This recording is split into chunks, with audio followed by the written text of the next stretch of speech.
Human ডিমান্ডসের কোনো শেষ নাই, আনলিমিটেড হিউম্যান ডিমান্ডস। এজন্য বিশ্বনবী বললেন, লাউ আন্না লিকুল্লি ইবনি আদামা ওয়াদিয়ান মিন যাহাব আহাব্বা আন ইয়াকুনা লাহু ওয়াদিয়ান ওয়া লা ইয়ামলা আফাহু ইল্লা তুরাব। আল্লাহ বলেন, এই বনি আদমের প্রত্যেককে যদি একটা করে স্বর্ণের পাহাড়ের মালিক বানিয়ে দেওয়া হয়। কিসের পাহাড় দেখছেন জীবনে?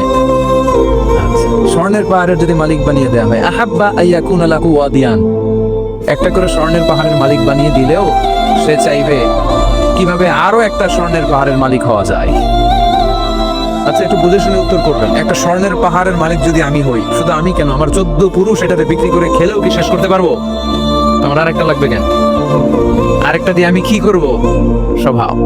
বিশ্বনবী বললেন, সবশেষে হাদিসের শেষাংশে বললেন, ওয়ালা ইয়ামলা আফাহু ইল্লা তুরাব, কবরের মাটি ছাড়া কোনো কিছুই মানুষের এই জিহ্বাটারে থামাতে পারবে না। চিৎকার করে বলেন, ঠিক কি না? এজন্য যার আছে বেশি ও চায় বেশি, এই ডিমান্ডটা একটু কমাতে হবে।